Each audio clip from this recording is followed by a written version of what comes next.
സ്നേഹം, ദിവ്യസ്നേഹം, സ്നേഹം, ദിവ്യസ്നേഹം. അപ്പോസ്തലനായ പൗലോസ് തീത്തോസിന് എഴുതിയ ലേഖനം 2-ാം അധ്യായം അതിൻ്റെ 6-ാം വാക്യം. അവണ്ണം യൗവനക്കാരെയും സുബോധമുള്ളവരായിരിക്കാൻ പ്രബോധിപ്പിക്ക. യൗവനക്കാരെ സുബോധം ഉള്ളവരായിരിക്കാൻ, ഇംഗ്ലീഷിൽ അതിന് സൗണ്ട് മൈൻഡ് എന്നാണ് പറയുന്നത്. സുബോധമുള്ളവരായിരിക്കുക, മലയാളത്തിലും അതേ അർത്ഥം തന്നെയാണ്. സൗണ്ട് മൈൻഡ് എന്ന് പറയുമ്പോൾ കോമൺ സെൻസ് ഉള്ളവരായിരിക്കുക, ഏറ്റവും കുറഞ്ഞത് മര്യാദയുള്ളവരായിരിക്കുക, ശാന്തമായിരിക്കുക, നല്ല സ്വഭാവത്തോടെ ആയിരിക്കുക. എന്താണ് സൗമ്യനായിരിക്കുക? സുബോധത്തോടെ. എന്താണ് യൗവനക്കാരായ പുരുഷന്മാർ സുബോധമുള്ളവരായിരിക്കുവാൻ വേണ്ടി പ്രബോധിപ്പിക്കുക. നമുക്കറിയാം, അനേകം പുരുഷന്മാർ തങ്ങൾ പുരുഷന്മാർ എന്ന രീതിയിൽ അഹങ്കരിക്കുന്നവരാണ്. ഞങ്ങൾ ആണുങ്ങളാണ്, ഞങ്ങൾ പുരുഷന്മാരാണ് എന്നുള്ള വാക്ക്.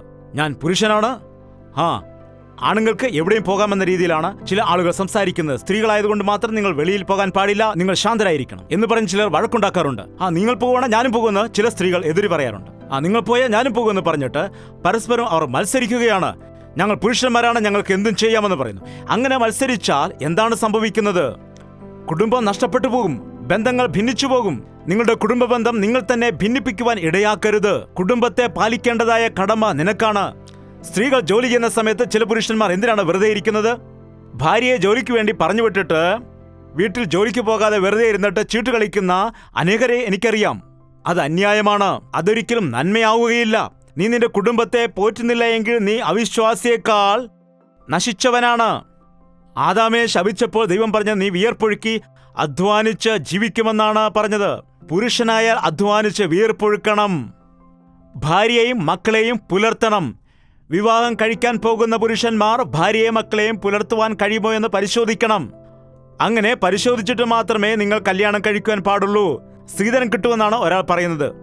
എന്ത് സ്ത്രീധനം? പാവം കഷ്ടപ്പെട്ട് വളർത്തിയ പെൺകുട്ടി നിനക്ക് വിവാഹം കഴിച്ചു തരുന്നതിന് പകരമായി ആ വീട്ടുകാരുടെ സമ്പത്തും ആസ്തിയുമെല്ലാം നിനക്ക് എഴുതി തരണം. ഇത് എന്ത് ന്യായമാണ്? നീയാണ് യഥാർത്ഥത്തിൽ ബൈബിളിൽ നോക്കിയ സ്ത്രീധനം നീയാണ് അങ്ങോട്ട് കൊടുക്കേണ്ടത്. ആ പെൺകുട്ടി മാതാപിതാക്കളെ വിട്ടുപിരിഞ്ഞിട്ട് നിന്റെ കൂടെ വരുന്നത് കൊണ്ട് നീ തന്നെ അവളെ നോക്കണം.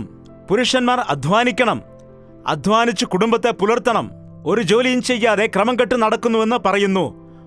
ഒരു ജോലിയും ചെയ്യാത്തവർ തിന്നുവാനും പാടില്ല. സത്യം പറയണം. ജോലി ചെയ്യുന്നവരാണോ കൂടുതൽ കഴിക്കുന്നത്? ജോലി ചെയ്യാത്തവരാണോ? ജോലി ചെയ്യുന്ന ആളുകൾ ഇതാ നിങ്ങൾക്ക് ഭക്ഷണം കഴിക്കാൻ പറഞ്ഞാൽ അവർ അത് മറന്നുപോകും. അവർ ജോലി ശ്രദ്ധിച്ച് ഇരിക്കുന്നത് കൊണ്ട് അത് ശ്രദ്ധിക്കുക പോലുമില്ല. ഒരു പണിയും ചെയ്യാത്തവനെ നോക്കൂ, ഭക്ഷണം കഴിച്ചാൽ പിന്നെയും വന്നിട്ട് ചോദിക്കും ഉണ്ടോ എന്ന്. തിന്നുക തന്നെയാണ് പണി.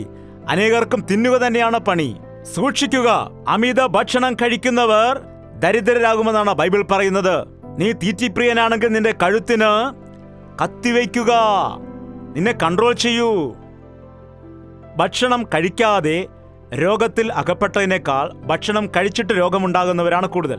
അതുകൊണ്ട് നാം ആഹാരക്കാര്യത്തിൽ വളരെ ജാഗ്രതരായിരിക്കണം. ആഹാരത്തോട് ആർത്തി കാണിക്കരുത്. ആരാണ് ആഹാരത്തിന് ആർത്തി കാണിക്കുന്നതെന്ന് അറിയാമോ? നായ്ക്കൾ ആഹാരത്തിനായി ആർത്തി കാണിക്കും. ആ നായയുടെ വായിലൊരു എല്ലിൻ കഷ്ണം ഇരിക്കുകയാണെങ്കിൽ അത് എത്ര ദേഷ്യമാണെന്നറിയാമോ അതിന്? അത് എല്ലിൻ കഷ്ണം എവിടെയും കിട്ടിയാൽ വളരെ ആർത്തിയോടെ അതിൻ്റെ പുറകെ പോകുന്നത് കാണാം. അത് കൈ കിട്ടുന്നത് വരെ അത് അടങ്ങിയിരിക്കുകയില്ല. അത് കിട്ടിക്കഴിഞ്ഞാൽ നോക്കിയാലോ അതിൽ മാംസം ഒന്നും തന്നെ കാണുകയില്ല, ഒരു എല്ല് മാത്രമായിരിക്കും. അതുപോലെ ഈ കാലത്തും അതുപോലെ അനേകം ആളുകൾ മറ്റുള്ളവരെ പറ്റിച്ച് സമ്പാദിക്കാമെന്ന് വിചാരിച്ച്, മറ്റുള്ളവരെ വിഷമിപ്പിച്ചിട്ട് സമ്പാദിക്കാമെന്ന് വിചാരിച്ച് ജീവിക്കുകയാണ്. എന്നാൽ നീ അധ്വാനിച്ചുണ്ടാക്കുന്ന നന്മയെ ദൈവത്തിന്റെ കയ്യിൽ കൊടുത്താൽ ദൈവം അതിനെ അനുഗ്രഹിക്കാനിടയാകും. നീ അധ്വാനിച്ചുണ്ടാക്കിയത് അത് അല്പമാണെങ്കിലും അനുഗ്രഹിക്കപ്പെടും. ദൈവത്തിന്റെ വാഗ്ദത്തം എന്താണെന്ന് വെച്ചാൽ നീ കഷ്ടപ്പെട്ടുണ്ടാക്കിയതിനെ ദൈവം അനുഗ്രഹിക്കും. അനേകം ആളുകൾക്കും സമ്പത്തുണ്ടെങ്കിലും അനുഭവിക്കാൻ കഴിയുന്നില്ല. അവർക്ക് അനേകം സമ്പത്തുണ്ട്, പണമുണ്ട്, വസ്തുവകകളും ബിൽഡിങ്സും എല്ലാം ഉണ്ടെന്നാൽ സമാധാനമില്ല. ധനവാന്മാരെ കുറിച്ച് നാം കേൾക്കുന്നു, അവർ സമ്പാദിക്കുന്നു, എല്ലാം അവസാനം ഉപേക്ഷിച്ചിട്ട് പോകുന്നു. എന്നാൽ യഥാർത്ഥമായ ഒരു ദൈവ പൈതൽ താൻ അധ്വാനിച്ചുണ്ടാക്കുന്നത് അനുഭവിക്കുന്നു. അവന് അത്യാഗ്രഹം ഉണ്ടായിരിക്കുകയില്ല. ഏതു സമയത്തും ഭാര്യയെ വിഷമിപ്പിച്ചിട്ട് ഭാര്യയുടെ മാതാപിതാക്കൾക്ക് ഒരു പെൻഷൻ വന്നെങ്കിൽ പോയി വാങ്ങിച്ചോണ്ട് വാടി, അല്ലെങ്കിൽ PF കിട്ടിയാൽ പോയി വാങ്ങിച്ചോണ്ട് വാടി, നീ ചെല്ല്, അല്ലെങ്കിൽ വസ്തു വിറ്റാൽ വസ്തു വിറ്റു നീ പോയി വാങ്ങിച്ചോണ്ട് വാ എന്നൊക്കെ പറഞ്ഞ് കല്യാണം കഴിച്ചിട്ട് 20-30 വർഷമായിട്ടും ഭാര്യയുടെ വീട്ടിലേക്ക് അയക്കുന്നതായ പുരുഷന്മാരെ എന്താണ് വിളിക്കേണ്ടത്? ഭാര്യയുടെ ചെവിന് കീഴിലാണോ നീ ജീവിക്കുന്നത്? കഷ്ടപ്പെട്ട് അധ്വാനിച്ച് നിന്റെ ഭാര്യയെ മക്കളെയും പോറ്റു. അതാണ് ബൈബിളിന്റെ പദ്ധതി, അതാണ് ദൈവത്തിന്റെ പദ്ധതി. മനുഷ്യൻ ഏകനായിരിക്കും നന്നല്ല, അവന് തക്കതായ ഒരു തുണ വേണം എന്ന് വിചാരിച്ച സ്ത്രീയെ കൊടുത്തു. നീ അവളെ കഷ്ടപ്പെട്ട് പുലർത്തേണ്ടതാണ്. രണ്ടുപേരും ഒരുമിച്ച് ആ കുടുംബം പുലർത്തേണ്ടതാണ്. ഉത്തരവാദിത്തം നിനക്കാണ്. യൗവന പുരുഷന്മാർ കഷ്ടപ്പെട്ട് ജീവിക്കേണ്ടവരാണ്. കുടുംബ ബാധ്യത ഏറ്റെടുക്കുക. എത്ര വരുമാനമാണ്, എത്ര ചിലവുണ്ട്, എങ്ങനെ കാര്യങ്ങൾ നടത്തണം, എങ്ങനെ മുൻപോട്ട് പോകണം എന്നൊന്നും ചിലർ ചിന്തിക്കുകയില്ല. പണം കിട്ടുന്ന സമയത്ത് എല്ലാം ചിലവാക്കിയിട്ട് കടം വാങ്ങിച്ചിട്ട് കടഭാരത്തിൽ മുങ്ങി കുടുംബം മുഴുവൻ കഷ്ടപ്പെടുന്നത് നാം കണ്ടുകൊണ്ടിരിക്കുന്നു. ബൈബിളിന്റെ ഉപദേശം എന്താണ്?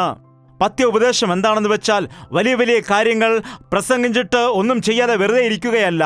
അനുദിനം കാര്യങ്ങൾ ചെയ്യുന്നതിനെ സംബന്ധിച്ച് നമ്മുടെ കുടുംബം എന്നത് ഏറ്റവും പ്രധാനമാണെന്ന് നിങ്ങൾ മനസ്സിലാക്കുക. ജോലി ഉണ്ടായിരിക്കാം, ഇല്ലാതിരിക്കാം. വീടുണ്ടായിരിക്കാം, ഇല്ലായിരിക്കാം. ഈ കാണുന്ന ആളുകളെല്ലാം നമ്മെ വിട്ടിട്ട് ഒരു ദിവസം പോയേക്കാം. അവസാനം ബാക്കിയാവുന്നത് നീയും നിന്റെ ഭാര്യയും നിന്റെ മക്കളുമാണ്. നിങ്ങൾക്കറിയാമോ ആ കാര്യം? നിങ്ങളുടെ കുഞ്ഞുങ്ങളെ വിവാഹം കഴിപ്പിച്ചയച്ച ശേഷം അവരുടെ കുടുംബം അങ്ങനെ പോയ ശേഷം ബാക്കിയാവുന്നത് ആരാണ്? അറിയാമോ സഹോദരി? വൃദ്ധരായവർ. ആരാണ്? നിങ്ങൾ രണ്ടുപേരുമാണ് ബാക്കിയാവുന്നത്. നിങ്ങൾ ഒരുമയോടെ ആയിരിക്കുകയാണെങ്കിൽ, നിങ്ങൾ വാർദ്ധക്യ സമയത്ത് ആയിരിക്കുമ്പോൾ കൂടി ദൈവം നിങ്ങളെ അനുഗ്രഹിക്കുവാൻ ഇടയാകും. നിങ്ങളുടെ മക്കളെ നിങ്ങൾ നന്നായി വളർത്തിക്കൊണ്ടുവന്നാൽ അവർ വലുതാവുമ്പോൾ വലിയ ആളുകളായി മാറും. വീട്ടിൽ വെച്ച് തന്നെ നിങ്ങളുടെ കുഞ്ഞുങ്ങളെ നല്ല രീതിയിൽ വളർത്തുക. ഞാൻ ദൈവവേല ചെയ്യുന്ന സമയത്ത് എൻ്റെ ഭാര്യയ്ക്ക് ജോലി ലഭിക്കുവാനിടയായി. ആ ജോലി കിട്ടിയത് വേറൊരു ദേശത്തായിരുന്നു. രണ്ടുപേരും ഒരുമിച്ച് വേല ചെയ്യണമെന്നാണ് ഞാൻ വിചാരിച്ചത്. എൻ്റെ ഭാര്യയുടെ മാതാപിതാക്കൾ ഒരുപാട് സങ്കടപ്പെട്ടു. ഈ ദേശത്ത് ഈ ചെറിയ സഭ നിങ്ങളെങ്ങനെ മുമ്പോട്ട് കൊണ്ടുപോകും? ഇവിടെ നിങ്ങൾക്കൊരു സപ്പോർട്ടും ഇല്ല, എങ്ങനെ മുൻപോട്ട് പോകും? അതുകൊണ്ട് ഇവളെ ജോലിക്ക് വിടുക എന്ന് പറഞ്ഞ സമയത്ത് ഒരുമിച്ച് ദൈവവേല ചെയ്യണമെന്നാണ് ഞാൻ ആഗ്രഹിച്ചത്. എങ്കിൽ ഭാര്യയ്ക്ക് ജോലി കിട്ടിയ സ്ഥലത്ത് ചെന്നിട്ട് നിങ്ങൾ ദൈവവേല ചെയ്യുമെന്ന് പറഞ്ഞു. അതെന്താണ്? ഭാര്യയ്ക്ക് ജോലി കിട്ടിയെന്ന് പറഞ്ഞാൽ അവിടെ ചെന്നിട്ട് ഞാൻ ദൈവവേല ചെയ്യണമോ? ഞാൻ ദൈവത്തിന് ഇഷ്ടമാണ് ചെയ്യേണ്ടത്, ഇങ്ങനെയല്ല. അങ്ങനെ അങ്ങോട്ടും ഇങ്ങോട്ടും തർക്കമുണ്ടാകാനിടയായി. അങ്ങനെ അതിൻ്റെ ഇടയ്ക്ക് മക്കൾ ജനിക്കാനിടയായി. 2-3 കുഞ്ഞുങ്ങൾ ജനിക്കാനിടയായി. പിന്നെ ജോലിക്ക് പോകേണ്ടതായ ആവശ്യം ഉണ്ടായില്ല. പ്രധാനപ്പെട്ട ജോലി എന്താണെന്ന് വെച്ചാൽ മക്കളെ വളർത്തുക എന്നതാണ്. എൻ്റെ 3 മക്കളെയും വളർത്തുന്നതിന് വേണ്ടി ഞാൻ നാട് മുഴുവൻ അധ്വാനിച്ചപ്പോൾ എൻ്റെ ഭാര്യ കുഞ്ഞുങ്ങളെ വളർത്തി. അതുകൊണ്ട് അവർ മുതിർന്നു വന്നപ്പോൾ ദൈവത്തിൻ്റെ വേല ചെയ്യുന്നു. അവരെ ഹോസ്റ്റലിൽ നിർത്തി പഠിപ്പിക്കുകയായിരുന്നെങ്കിൽ അവരെങ്ങനെയായി പോകുമായിരുന്നു? അവർ എന്ത് ചെയ്തേനേയും അവർ വളർന്നിട്ട് എന്തെങ്കിലും ജോലിക്ക് പ്രവേശിക്കുവാനിടയായേനേയും. എന്നാൽ വിശ്വാസിയുടെ കയ്യിൽ വളർത്തപ്പെട്ട മക്കൾ ദൈവത്തിൻ്റെ വേല ചെയ്യാനിടയാകും, വിശ്വാസികളായി മാറും. എൻ്റെ ഭാര്യ അധികം പുറത്തിറങ്ങാറില്ല. അവൾ പിറകിൽ നിന്ന് ഞങ്ങളെ സപ്പോർട്ട് ചെയ്യും, ഞങ്ങളെ സഹായിക്കും, ഞങ്ങൾക്ക് വേണ്ടി പ്രാർത്ഥിക്കും. ഇപ്പോൾ കൊച്ചുമക്കളുണ്ട്, അവരെ നോക്കും, അവരെ വളർത്തും. അതാണ് പ്രധാന ജോലി. അല്ലാതെ അവളും ജോലിക്ക് പോവുകയായിരുന്നുവെങ്കിൽ, ഞാനും ദൈവവേലയ്ക്ക് പോയിട്ട് കുഞ്ഞുങ്ങളെ വിട്ടുകളയുമായിരുന്നെങ്കിൽ അവർക്ക് എന്ത് സംഭവിക്കും? ആലോചിക്കൂ. നിങ്ങളുടെ കുഞ്ഞുങ്ങൾ നിങ്ങൾക്ക് നൽകിയ അവകാശമാണ്, നിങ്ങൾക്ക് നൽകിയ സമ്മാനമാണ്. നിങ്ങൾക്ക് ഈ ലോകത്തിൽ എന്തെങ്കിലും സമ്പത്തുണ്ടെങ്കിൽ അത് മക്കളാണ്. എന്നോട് ആരെങ്കിലും ചോദിച്ചാൽ ഞാൻ പറയും എൻ്റെ കുഞ്ഞുങ്ങളാണെന്ന്. എനിക്ക് വേറെ ഒന്നുമില്ല. ഞാൻ സത്യമാണ് പറയുന്നത്. എൻ്റെ സമ്പത്ത് എൻ്റെ മക്കളാണ്. നിങ്ങളുടെ സമ്പത്ത് നിങ്ങളുടെ മക്കളാണ്. നിങ്ങളുടെ മക്കൾ നിങ്ങളോട് അപ്പാ ഞാൻ നിങ്ങളുടെ കൂടെയുണ്ടെന്ന് പറഞ്ഞാൽ അതെത്ര ധൈര്യമാണ് ഉണ്ടാക്കുന്നത്. നിങ്ങളുടെ മകൻ നിങ്ങളുടെ അടുത്ത് നിന്നിട്ട് അപ്പാ ഞാനുണ്ട് എന്ന് പറയുന്ന സമയത്ത് 10 പേർ വെളിയിൽ നിന്നുള്ളവർ പറയുന്നതിനേക്കാൾ എത്ര ധൈര്യമാണ് നിങ്ങൾക്ക് നൽകുന്നത്. നിന്റെ സ്വന്തം മകൻ നിന്റെ കൂടെ നിന്നിട്ട് നിന്നെ സഹായിക്കുകയും ബലപ്പെടുത്തുകയും ചെയ്യുകയാണെങ്കിൽ അതിൽ കൂടുതൽ എന്താണ് നിനക്കിനി വേണ്ടത്? എന്നാൽ ഇന്ന് ആളുകൾ പറയുന്നു, എൻ്റെ മക്കൾ എന്നെ നോക്കുന്നില്ല, എൻ്റെ മക്കൾ എന്നെ സഹായിക്കുന്നില്ല, എന്നെ ഉപേക്ഷിച്ചിരിക്കുന്നു, എന്നെ നോക്കാൻ ആരുമില്ല. നിങ്ങൾ എന്താണോ ചെയ്യുന്നത് അതുതന്നെയാണ് നിങ്ങൾ അനുഭവിക്കുന്നത്. നിങ്ങളുടെ മക്കളെ നിങ്ങൾ പരിഗണിച്ചില്ല എങ്കിൽ നാളെ മക്കളും നിങ്ങളെ പരിഗണിക്കുകയില്ല. നിങ്ങൾ എന്താണോ ചെയ്യുന്നത് അതുതന്നെയാണ് നിന്റെ മക്കൾ നിങ്ങൾക്ക് തിരിച്ചു നൽകുന്നത്. നിങ്ങൾ മനസ്സിലാക്കുക. എപ്പോഴും ഒരു വീട്ടിൽ പ്രായമുള്ള ഒരു അപ്പച്ചൻ മരിച്ചു പോകാനിടയായി. പാവം. ആ അപ്പച്ചൻ ആ സ്ഥലത്തിന്റെ വെളിയിൽ അവരൊരു കുടിലൊക്കെ കെട്ടിയിട്ട് അവിടെയാണ് കിടത്തിയത്. അവിടെ കിടന്ന് പാവം മരിക്കാനിടയായി. അങ്ങനെ ഭാരം ഒഴിഞ്ഞു പോയെന്ന് പറഞ്ഞിട്ട് ആ കട്ടിലൊക്കെ എടുത്ത് മാറ്റി ആ കുടിലൊക്കെ പൊളിച്ച് സമയത്ത് ഒരു പാത്രം അവിടെ കാണാതെ പോകാനിടയായി. അപ്പോൾ ആ പിതാവ് മകനോട് ചോദിക്കുക, എടാ ആ പാത്രം എവിടെ കൊണ്ടുവച്ചു? നിന്റെ അപ്പച്ചന്റെ പാത്രം എവിടെ എന്ന് ചോദിച്ച സമയത്ത് ഞാൻ അതെടുത്ത് മാറ്റിയെന്നാണ് മകൻ പറയുന്നത്. നിനക്കെന്തിനാണ് ആവശ്യമില്ലാത്ത പാത്രം എടുത്ത് വെച്ചിട്ട് അപ്പം പ്രായമാകുമ്പോൾ തരേണ്ടതല്ലയോ എന്ന് ചോദിച്ചു. നീ പ്രായമാകുന്ന സമയത്ത് നിനക്ക് തന്നെ തരാനുള്ളതാണ്. നീ ഏതാണല്ലോ കൊടുത്തത്. വിതയ്ക്കുന്നത് തന്നെ കൊയ്യാനിടയാകും. ഈ ലോകത്തിൽ ഏറ്റവും വിലയേറിയത് നിന്റെ കുടുംബമാണ്. കുടുംബത്തെ നീ ഉപേക്ഷയായി വിചാരിക്കരുത്. നീ എവിടെ പോയാലും നീ പോയി ജോലി ചെയ്തിട്ട് നീ വൈകുന്നേരം നിന്റെ ഭവനത്തിലേക്ക് മടങ്ങി വരിക. പക്ഷികളെ നിങ്ങൾ ശ്രദ്ധിച്ചു നോക്കിയിട്ടുണ്ടോ? അവർ നാട് മുഴുവൻ പറന്ന് നടന്നിട്ട് വൈകുന്നേരമാകുന്ന സമയത്ത് അവരുടെ കൂട്ടിലേക്ക് മടങ്ങി വരും. ഇന്നത്തെ ആളുകൾ എന്തുകൊണ്ടാണ് ഭവനത്തിൽ വരാത്തത്? എന്തുകൊണ്ട് അവർ മടി കാണിക്കുന്നു? എന്റെ പിതാവ് മാനസാന്തരപ്പെടുന്നതിന് മുമ്പ് ഒരു നിയമം വെച്ചിരുന്നു. ഞങ്ങൾ എവിടെയൊക്കെ പോയാലും 6 മണിയാകുമ്പോൾ വീട്ടിൽ എത്തിയിരിക്കണമെന്നാണ് പറഞ്ഞത്. നിങ്ങളുടെ മക്കൾ പാതിരാത്രിയായാലും വീട്ടിൽ വന്നില്ലെങ്കിൽ നിങ്ങളെ കണ്ടിട്ട് മിണ്ടാതിരിക്കുകയാണോ? നിങ്ങൾ ചോദിക്കും, ഞാൻ എന്ത് ചെയ്യാനാണ്? എന്നാൽ നിങ്ങളത് കാണിച്ചു കൊടുക്കണം. എന്താണ്? കുടുംബം ദൈവത്തിന്റെ അനുഗ്രഹമാണ്. സ്വർഗത്തിന്റെ സാമ്യമായിട്ടാണ് ദൈവം ഈ ലോകത്തിൽ നമുക്ക് കുടുംബം തന്നിരിക്കുന്നത്. നിങ്ങൾ ഓർക്കുക, എന്തുകൊണ്ടാണ് നമുക്ക് ദൈവം വീട് നൽകിയിരിക്കുന്നത്?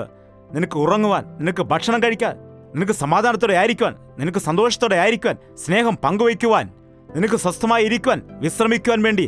എന്നാൽ അനേകം ആളുകളുടെ കുടുംബം ഇന്ന് നരകമായി മാറിയിരിക്കുകയാണ്. ലോത്തിന്റെ വീട്ടിലേക്ക് വരില്ലെന്ന് ദൈവം പറഞ്ഞു. അകത്തേക്ക് വരൂ, ഭക്ഷണം കഴിക്കൂ, കയറിയിരിക്കുന്നു പറഞ്ഞപ്പോൾ ഞാൻ വരില്ലെന്ന് ദൈവം പറഞ്ഞു. എന്തുകൊണ്ടെന്നാൽ ലോത്തിന്റെ വീട് പാപം കൊണ്ട് നിറഞ്ഞിരുന്നു, നശിച്ചു പോയിരുന്നു. സോദോം ഗൊമോറയിലുള്ള ലോത്തിന്റെ വീട്, അവിടേക്ക് ആളുകൾ കൂട്ടം കൂട്ടമായി വരുന്നു. ഒരുപാട് ആളുകൾ അവിടെ വരുന്നുണ്ട്. വെളിയിൽ നിന്ന് എത്ര ആളുകൾ നിങ്ങളുടെ വീട്ടിലേക്ക് വരാറുണ്ട്? ഇതെല്ലാം എന്തിനാണ് ചോദിക്കുന്നത് ചോദിച്ചാൽ അതിനും കാര്യമുണ്ട്. നിങ്ങളുടെ വീട്ടിലേക്ക് എല്ലാവരെയും വരുവാൻ അനുവദിക്കരുത്. പ്രത്യേകിച്ച് നിങ്ങളുടെ വീട്ടിൽ പെൺകുട്ടികൾ ഉണ്ടെങ്കിൽ നിങ്ങൾ എല്ലാവരെയും വരുവാൻ അനുവദിക്കരുത്. നിങ്ങളുടെ ബെഡ്റൂമിൽ വരുവാൻ, നിങ്ങളുടെ അടുക്കളയ്ക്ക് വരുവാൻ അനുവദിക്കരുത്. എന്തെങ്കിലും ആവശ്യത്തിന് വന്നാൽ തന്നെ ആദ്യത്തെ മുറിയിലിരുന്ന് എല്ലാ പണികളും തീർത്തിട്ട് നിങ്ങൾക്ക് അവരെ പറഞ്ഞുവിടാം. അകത്ത് വന്നിട്ട് നിങ്ങളുടെ ബെഡ്റൂമിൽ കയറുവാനും കട്ടിലിൽ ഇരിക്കുവാനൊന്നും അവർക്ക് ആവശ്യമില്ല. എത്ര കുടുംബങ്ങൾ നശിച്ചു പോകുന്നറിയാമോ? എത്ര പേർ തകർന്നു പോകുന്നറിയാമോ? നിന്റെ വീടിന് ഒരു കാവലുണ്ടായിരിക്കണം. നിന്റെ വീടിനൊരു സംരക്ഷണം ഉണ്ടായിരിക്കണം. നിന്റെ വീട്ടിൽ നിനക്ക് സ്വാതന്ത്ര്യമുണ്ടായിരിക്കണം. നിന്റെ വീട്ടിൽ യൗവനക്കാരായ മക്കൾ അന്യ യൗവനക്കാരെ വീട്ടിലേക്ക് കൊണ്ടുവന്നാൽ നിങ്ങൾ അനുവദിക്കരുത്. എൻ്റെ ഫ്രണ്ടെന്ന് പറയരുത്. ഫ്രണ്ട് തന്നെ പിന്നീട് കെണിയാകാറുണ്ട്. ഫ്രണ്ടെന്ന് പറഞ്ഞ ജീവിതം നശിപ്പിച്ചവർ എത്രയോ ആളുകളുണ്ട്. എൻ്റെ പ്രാണ സ്നേഹിതൻ തന്നെ എൻ്റെ ജീവന് അപകടമാകുന്നു എന്ന് നിങ്ങൾ കേട്ടിട്ടില്ലേ? യൗവനത്തിൽ തകർന്നു പോകാതെ മക്കളെ സംരക്ഷിക്കൂ. യൗവന മോഹങ്ങളിൽപ്പെട്ട് വീണുപോകാതെ മാതാവായ നീ അത് സംരക്ഷിക്കേണ്ടതാണ്. നിന്റെ മകൾക്ക് നീ ഒരു കാവൽക്കാരിയാണ്. നിന്റെ ഭർത്താവിന് നീ ഒരു കാവൽക്കാരിയാണ്. പുരുഷനായ നീ നിന്റെ ഭാര്യയ്ക്കൊരു കാവൽക്കാരനാണ്. നിങ്ങളുടെ മക്കൾക്ക് നിങ്ങൾ കാവൽക്കാരാണ്. നിങ്ങളുടെ മക്കളുടെ കാര്യത്തിൽ ദൈവം നിങ്ങളോട് കണക്ക് ചോദിക്കും. നിങ്ങളെ വിശ്വസിച്ച 5 മക്കളെ തന്നു, 2 മക്കളെ തന്നു. ദൈവം നിങ്ങളോട് നാളെ ചോദിക്കുമ്പോൾ നിങ്ങൾ എന്ത് മറുപടി അവന് കൊടുക്കും? ഞാൻ മാത്രം നല്ലവണ്ണം ജീവിക്കുന്നുണ്ട്, ഞാൻ നല്ലവണ്ണം പ്രാർത്ഥിക്കുന്ന വ്യക്തിയാണ്, ഞാൻ നല്ലവണ്ണം ചർച്ചിൽ പോയി എൻ്റെ മക്കളുടെ കാര്യം എന്നോട് ചോദിക്കരുത് എന്ന് കർത്താവിനോട് പറഞ്ഞാൽ കർത്താവ് വെറുതെ ഇരിക്കുമോ? ദൈവത്തിന് നാം ഇതെല്ലാം കണക്ക് ബോധിപ്പിക്കേണ്ട ആവശ്യം തീർച്ചയായും ഉണ്ട്. കഴിഞ്ഞ ദിവസം അനേകം ആളുകൾ വന്നിട്ട് എൻ്റെ ഭർത്താവിന് മാറ്റമില്ല, എൻ്റെ മക്കൾക്ക് മാറ്റമില്ല എന്ന് സഹോദരിമാർ പറയുമ്പോൾ എനിക്ക് എന്ത് വിഷമമുണ്ടായി. എൻ്റെ ഹൃദയം ദുഃഖത്താൽ നിറഞ്ഞുപോയി. എങ്ങനെ ഇവരെ മാറ്റുവാൻ കഴിയും കർത്താവേ? ഇവർക്ക് വേണ്ടി എന്ത് ചെയ്യുവാൻ കഴിയും? ഇവർക്ക് വേണ്ടി എങ്ങനെയാണ് പ്രാർത്ഥിക്കേണ്ടത്? എത്രമാത്രം പ്രാർത്ഥിക്കണം? പലപ്പോഴും പ്രാർത്ഥന ചെയ്താൽ മാത്രം മതിയാവുകയില്ല. അവരോട് സംസാരിക്കുവാൻ എനിക്ക് പലപ്പോഴും തോന്നുന്നുണ്ട്. കാരണം അവരോട് മുഖാമുഖം സംസാരിച്ച് അവരുടേതായ സ്ഥിതി എന്താണെന്ന് മനസ്സിലാക്കിയിട്ട് പ്രാർത്ഥനയോടുകൂടി നാം സംസാരിക്കുകയാണെങ്കിൽ അപ്പോൾ നാം സംസാരിക്കുന്ന വാക്കുകൾ അവർക്ക് പ്രയോജനകരമാകും. ദയവ് ചെയ്ത് കൂട്ടിക്കൊണ്ടുവരൂ. പറഞ്ഞാൽ കേൾക്കാത്ത മക്കളുണ്ടെങ്കിൽ അവരെ നിങ്ങൾ കൂട്ടിക്കൊണ്ടുവരിക. അവരെ കൊണ്ടുവരുന്ന സമയത്ത് അവരോട് പറയണം, വഴക്ക് പറയാൻ വേണ്ടിയല്ല കൊണ്ടുവരുന്നത്, പ്രാർത്ഥിക്കാനാണ്. നിങ്ങളുടെ പാസ്റ്റർ നിങ്ങൾക്ക് വേണ്ടി പ്രാർത്ഥിക്കുമെന്ന് പറയണം. പാസ്റ്റർ നിങ്ങളുടെ സഹോദരനാണെന്ന് പറയണം. എല്ലാവരും എന്നെ അങ്ങനെ തന്നെയാണ് വിളിച്ചുകൊണ്ടിരിക്കുന്നത്. പാസ്റ്റർ ആണെന്ന് പറയുമ്പോൾ കുറച്ച് ഗൗരവമൊക്കെ ആവും. എന്താണ്? എന്നാൽ ഞാൻ അവരോട് സംസാരിക്കുന്ന സമയത്ത് യൗവനക്കാരായ മക്കളോട് സംസാരിക്കുമ്പോൾ എൻ്റെ മക്കളെ പോലെയാണ്, എൻ്റെ സഹോദരങ്ങളെ പോലെയാണ് ഞാൻ അവരെ കാണുന്നത്. ഒരു പിതാവിനെ പോലെ, മാതാവിനെ പോലെ അവർക്ക് ഞാൻ സ്നേഹം കൊടുക്കും.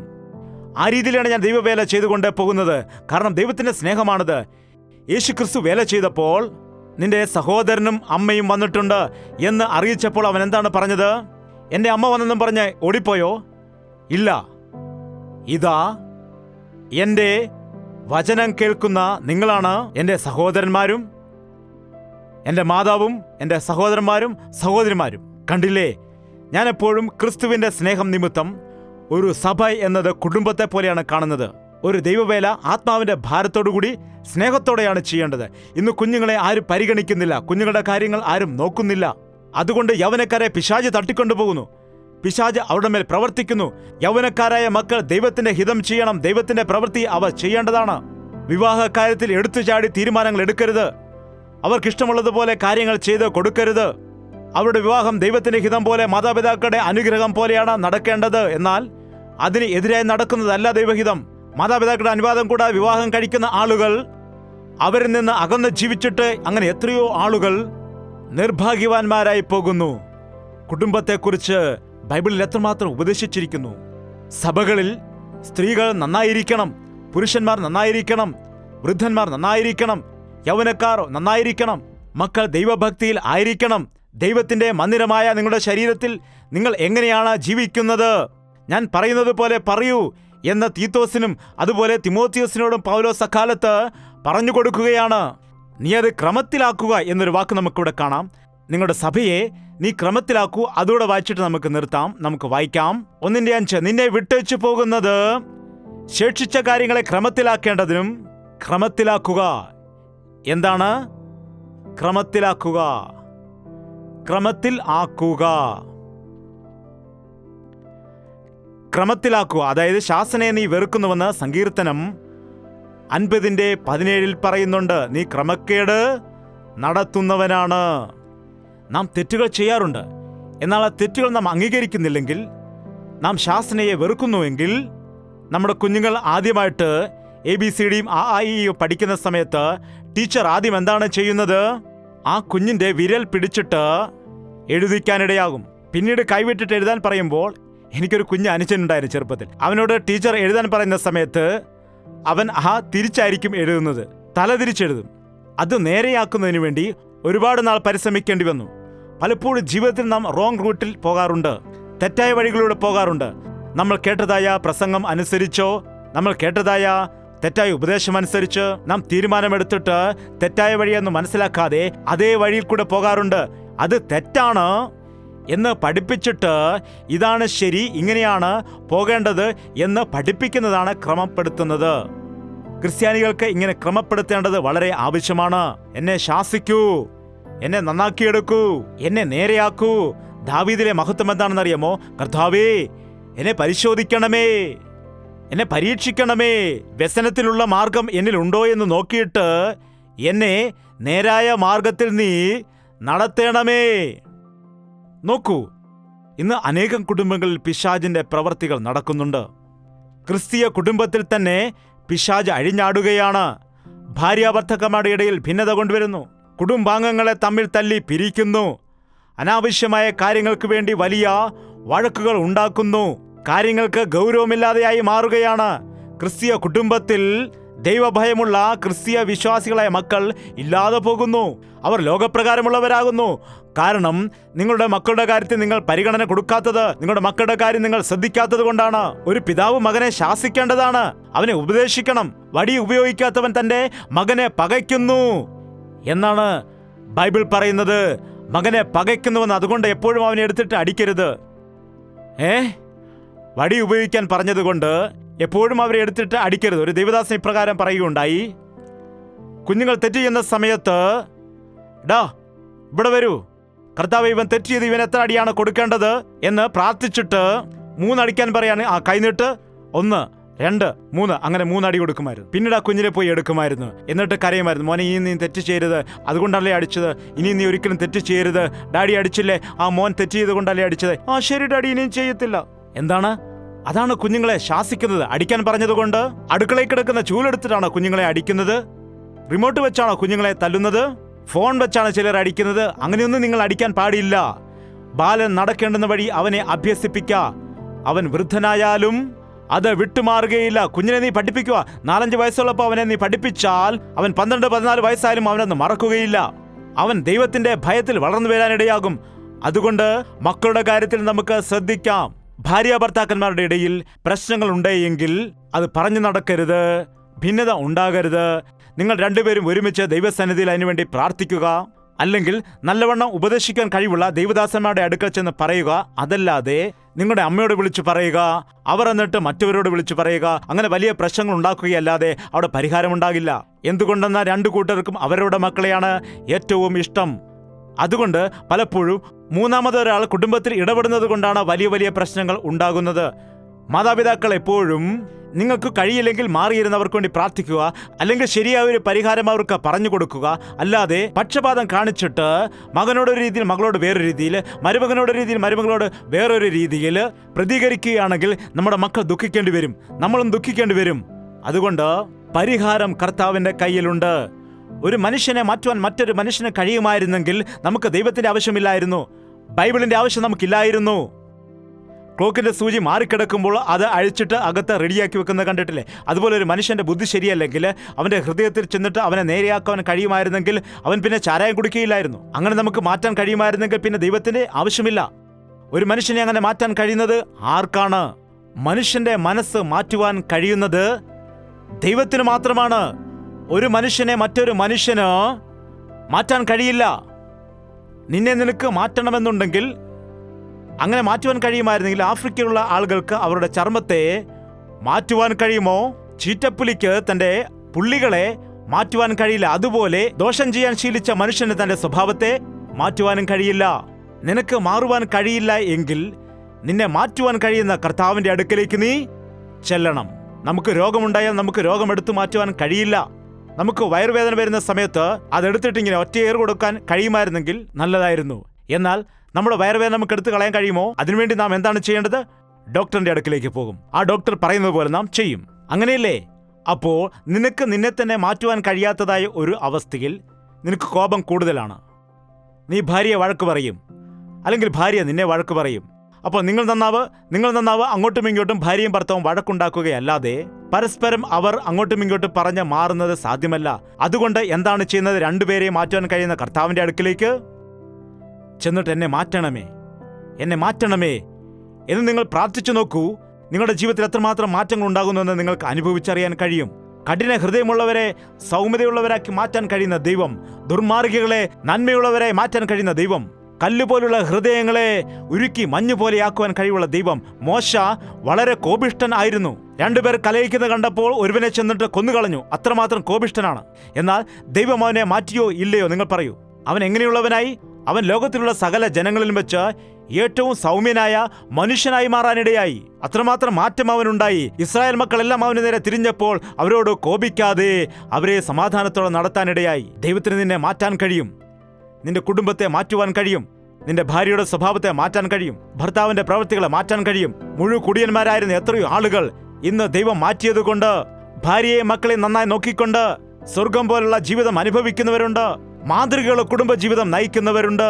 എത്രയോ ഭാര്യമാർ ഞാൻ ശരിയാവുകയില്ല, ഇവനോടൊപ്പം എനിക്ക് കുടുംബജീവിതം നയിക്കാൻ കഴിയില്ല എന്ന് പറഞ്ഞവർ പ്രാർത്ഥന മൂലം അവർ വേർപെട്ട് പോയിട്ടും വീണ്ടും 2-3 വർഷം കഴിഞ്ഞിട്ട് അവർ പിന്നീട് സ്നേഹത്തോടെ സന്തോഷത്തോടെ വന്നിട്ട് ഒരുമിച്ച് കുടുംബജീവിതം നയിക്കുന്നതായ എത്രയോ ആളുകളെ ഞാൻ കണ്ടിട്ടുണ്ട്. അത് ദൈവത്തിന്റെ ശക്തി കൊണ്ട് സാധിക്കുന്നതാണ്. അവന്റെ സ്നേഹത്താൽ. ദൈവത്തിന്റെ സന്നിധിയിൽ ഭക്തി മാത്രം പോരാ, നിന്റെ കുടുംബം കെട്ടിപ്പടുക്കേണ്ടതാണ്. നിന്റെ ഭാര്യയും മക്കളും അനുഗ്രഹിക്കപ്പെടണം. എന്റെ പിതാവ് ഒരു എഞ്ചിനീയർ ആയിരുന്നപ്പോഴാണ് മാനസാന്തരപ്പെട്ട ശേഷം ഞങ്ങളുടെ ചർച്ചിലുള്ള ആളുകൾ വന്നിട്ട്, അങ്ങേപ്പോലുള്ള വ്യക്തി വന്നിട്ട് സാക്ഷ്യം പറഞ്ഞാൽ അനേകം ആളുകൾ മാനസാന്തരപ്പെടാൻ ഇടയാകും. അപ്പോൾ പിതാവ് പറയുകയാണ്, ഇപ്പോൾ എന്റെ മകന് മാനസാന്തരപ്പെട്ടിട്ടില്ല, എന്റെ മൂത്ത മകൻ മാനസാന്തരപ്പെട്ടിട്ടില്ല. ആരാണ് ആ മൂത്ത മകൻ? ഞാൻ, ജയപാൽ. എന്റെ മക്കൾ മാനസാന്തരപ്പെട്ടിട്ടില്ല, എല്ലാവരും കുടുംബത്തിൽ മാനസാന്തരപ്പെട്ടിട്ടില്ല. അതുകൊണ്ട് ഞാൻ ഇപ്പോൾ തന്നെ വന്ന് സാക്ഷ്യം പറയുകയാണെങ്കിൽ എല്ലാവരും പറയും, നോക്ക്, അയാൾ സാക്ഷ്യം പറയുന്നു, അയാളുടെ മക്കൾ എങ്ങനെയാണ് ജീവിക്കുന്നത്. ആദ്യം എന്റെ മക്കൾ മാനസാന്തരപ്പെടട്ടെ, അല്ലാതെ ഞാൻ എന്റെ സാക്ഷ്യം എവിടെയും പറയുകയില്ലെന്ന് പറഞ്ഞു. മുഴങ്കാലിലിരുന്ന് പ്രാർത്ഥിക്കുവാൻ ആരംഭിച്ചു. 3 മാസത്തിനകമായിട്ട് അദ്ദേഹത്തിന്റെ കണ്ണുനീരോട് കൂടിയ പ്രാർത്ഥന എന്റെ ജീവിതത്തെ മാറ്റാനിടയായി. അതിനുശേഷം എന്റെ അനിയന്മാർ, അനുജത്തിമാർ, ഏറ്റവും ഇളയ 9 വയസ്സുള്ള അനുജനും കണ്ണുനീരോടുകൂടി പ്രാർത്ഥിച്ച് രക്ഷിക്കപ്പെടുവാൻ ഇടയായി. എന്റെ കുടുംബത്തിലെല്ലാവരും. നിന്റെ കുടുംബത്തെ രക്ഷിക്കുവാൻ കഴിയും, നിന്നെ മാറ്റുവാൻ കഴിയും, നിന്റെ വീട്ടുകാരെ മാനസാന്തരപ്പെടുത്താൻ കഴിയും. ഇനി എന്റെ ഭർത്താവ് മാനസാന്തരപ്പെട്ടിട്ടില്ല, എന്റെ മക്കൾ മാനസാന്തരപ്പെട്ടിട്ടില്ല. എന്റെ കുടുംബത്തിൽ ഇപ്പോഴും കലഹമുണ്ട്, പ്രശ്നങ്ങളുണ്ട്, പ്രതികൂലമുണ്ട്. രണ്ടുപേർക്കും ഒത്തൊരുമ ഇല്ല. ഭാരതത്തിൽ പെട്ടെന്ന് വിവാഹം മോചിപ്പിക്കത്തില്ല. ഒരേ വീട്ടിൽ തന്നെ ആയിരിക്കും, എന്നാൽ മിണ്ടത്തില്ല. അങ്ങോട്ടും ഇങ്ങോട്ടും വഴക്കുണ്ടാക്കില്ല, പക്ഷെ മിണ്ടില്ല. അമ്മയോട് ചോറ് വിളമ്പാൻ പറയടാ, അമ്മ അച്ഛന് ചോറ് വിളമ്പാൻ പറയുന്നു. വിളമ്പാമെന്ന് പറയടാ, അച്ഛാ അമ്മ ഇപ്പൊ വിളമ്പി തരാമെന്ന് പറയുന്നു. എന്താടാ ഇങ്ങനെ പറയുന്നേ? കുറച്ച് വെള്ളം കൂടെ കൊണ്ടുവരാൻ പറയടാ. അമ്മ അച്ഛൻ വെള്ളം കൂടെ ചോദിക്കുന്നു. ആ വെള്ളം നേരത്തെ വെച്ചിട്ടുണ്ടെന്ന് പറയടാ. അച്ഛാ വെള്ളം നേരത്തെ തന്നെ വെച്ചിട്ടുണ്ട്. അങ്ങോട്ടും ഇങ്ങോട്ടും ഓടി ഇവന്റെ ഇടപാട് കഴിയും. അങ്ങനെ ഓടിക്കാൻ വേണ്ടിയല്ല കുഞ്ഞുങ്ങളെ ദൈവം നിനക്ക് നൽകിയിരിക്കുന്നത്. ഭാര്യാഭർത്താക്കന്മാരുടെ കലഹം സൂര്യൻ അസ്തമിക്കുന്നവരെ ഇരിക്കുവാൻ പാടില്ല. ഭാര്യാഭർത്താക്കന്മാർക്ക് തീർച്ചയായും ഭിന്നാഭിപ്രായങ്ങൾ ഉണ്ടാകും, അതുപോലെ കലഹം ഉണ്ടാകും. ഞങ്ങൾ ഇതുവരെ വഴക്കുണ്ടാക്കിയിട്ടില്ലെന്ന് ആർക്കും പറയുവാൻ കഴിയത്തില്ല. കല്യാണം കഴിഞ്ഞ അന്നു മുതൽ ഇന്ന് വരെയും പൊന്നുപോലെയാണ് നോക്കുന്നത്. വിളിച്ചാൽ ഉടൻ തന്നെ എന്താണ് പറയൂ, അങ്ങനെ സമയത്തോടെ പറയുന്ന ആരും തന്നെ ഉണ്ടാകില്ല. എവിടെയെങ്കിലുമൊക്കെ പ്രശ്നം ഉണ്ടാകും. എന്നാൽ അത് നീട്ടിക്കൊണ്ടുപോകാതെ ഉടൻ തന്നെ അത് ക്രമീകരിച്ചിട്ട് സമാധാനപ്പെട്ട് നിനപ്പ് പ്രാപിച്ചിട്ട് കർത്താവിനോട് ക്ഷമ ചോദിച്ചിട്ട് ഉറങ്ങാൻ പോവുകയാണെങ്കിൽ ആ ഭവനത്തിൽ ദൈവത്തിന്റെ ദൂതന്മാരുടെ കാവലുണ്ടാകും. വഴക്കുണ്ടാക്കിയിട്ട് കിടന്നുറങ്ങിയാൽ പിശാച് അവിടെ കറങ്ങിക്കൊണ്ടേയിരിക്കും. എന്തുകൊണ്ടെന്നാൽ ദൈവത്തിന്റെ കാവൽ അവിടെ ഇല്ല. ദൈവത്തിന്റെ സാന്നിധ്യം നിങ്ങളുടെ ഭവനത്തിൽ ഉണ്ടായിരിക്കണമെങ്കിൽ നിങ്ങൾ സമാധാനത്തോടെ ആയിരിക്കണം. ദൈവത്തിന്റെ സമാധാനം നിങ്ങളുടെ കുടുംബങ്ങളിൽ വരണം. എല്ലാ കുടുംബങ്ങളും ദൈവത്തിന്റെ സമാധാനം ഇറങ്ങി വരണം. പിശാചിന്റെ പ്രവർത്തികളിൽ നിന്ന് എല്ലാ കുടുംബങ്ങളെയും വിടുവിക്കപ്പെടണം എന്ന് കർത്താവിനോട് നമുക്ക് പ്രാർത്ഥിക്കാം. ദയവ് ചെയ്ത് നമുക്ക് എല്ലാവർക്കും എഴുന്നേറ്റ് നിൽക്കാം. എന്റെ കുടുംബത്തിൽ കലഹമുണ്ട് കർത്താവേ, എന്റെ കുടുംബക്കാർ ഇനി രക്ഷിക്കപ്പെടാനുണ്ട്. പുരുഷന്മാർ പ്രാർത്ഥിക്കുക, എന്റെ ഭാര്യയെ മക്കളെയും പുലർത്താനുള്ള കൃപ എനിക്ക് നൽകണമേ. എന്റെ കുഞ്ഞുങ്ങളെ പുലർത്തുവാനുള്ള ശക്തി ഞങ്ങൾക്ക് നൽകണമേ. എന്റെ കുടുംബത്തോടൊപ്പം സമയം ചെലവഴിക്കുവാൻ ഞങ്ങളെ സഹായിക്കണമേ. കർത്താവേ, ഞങ്ങളുടെ കുടുംബത്തിലേക്ക് വരണമേ. ഞങ്ങളുടെ കുടുംബത്തിലുള്ള കുറവുകളെ കാണണമേ. ഞങ്ങളുടെ കുടുംബത്തിലെ ദാരിദ്ര്യത്തെ കാണണമേ. ഞങ്ങളുടെ കുടുംബത്തിലുള്ള രോഗങ്ങളെ നോക്കണമേ. ഞങ്ങളുടെ കുടുംബത്തിലെ കലഹങ്ങൾ കാണണമേ. ഞങ്ങളുടെ കുടുംബത്തിലെ ക്രമക്കേടുകൾ കാണണമേ. പരിശുദ്ധാത്മാവായ ദൈവമേ, ഞങ്ങളുടെ കൂടെ നീ വരണമേ എന്ന് പൂർണ്ണ മനസ്സോടുകൂടി പ്രാർത്ഥിക്കൂ. ജീവനുള്ളവനായ ദൈവം, നിന്നെ സ്നേഹിക്കുന്നവനായ ദൈവം ദൈവദൂതന്മാരെ നിനക്ക് കാവലാക്കി വെച്ച് നിന്റെ കുടുംബത്തെ അനുഗ്രഹിക്കാൻ വേണ്ടി ആശിക്കുന്നു. നിനക്ക് ഇതിനേക്കാൾ കൂടുതൽ എന്താണ് വേണ്ടത്? ഭാര്യയായി ഭർത്താവായി നിങ്ങൾ ഒരുമനയോടെ ആയിരിക്കുമ്പോൾ, നിങ്ങളുടെ കുഞ്ഞുങ്ങൾ ദൈവസന്നിധിയിൽ അനുഗ്രഹിക്കപ്പെടുമ്പോൾ അതിനേക്കാൾ കൂടുതൽ നിങ്ങൾക്ക് എന്താണ് വേണ്ടത്? അതിനേക്കാൾ വലിയ സമ്പത്ത് വേറെ എന്താണ്? നിന്റെ മക്കൾ പ്രയോജനമുള്ളവരായി ജീവിക്കുമ്പോൾ അതിനേക്കാൾ വലിയ കാര്യം എന്താണ് നിനക്ക് സാധിക്കാനുള്ളത്? കർത്താവേ, ഞങ്ങളുടെ കുഞ്ഞുങ്ങൾ വഴിതെറ്റിപ്പോകുമ്പോൾ ഞാൻ എന്തോ സമ്പാദിക്കണമെന്ന് വിചാരിച്ച്, അധ്വാനിച്ച് സമ്പത്തുണ്ടാക്കണമെന്ന് വിചാരിച്ച് പണത്തിന് പുറകെ പോവുകയാണ് ചെയ്യുന്നത്. എന്നാൽ എന്റെ കുഞ്ഞുങ്ങളുടെ ഭാവി നശിച്ചു പോവുകയാണ്. കുഞ്ഞുങ്ങളുടെ കാര്യത്തിൽ എനിക്ക് ശ്രദ്ധിക്കുവാൻ കഴിഞ്ഞില്ല എന്ന് കർത്താവിന്റെ സന്നിധിയിൽ നിലവിളിച്ചു പറയുക. നിങ്ങൾ കുടുംബ പ്രാർത്ഥന ചെയ്യുന്നുണ്ടോ? നിങ്ങൾ കുടുംബമായി ഒരുമിച്ച് ആയിരിക്കുമ്പോൾ ദൈവത്തിന്റെ ദൂതന്മാർ നിങ്ങൾക്ക് കാവലുണ്ട്.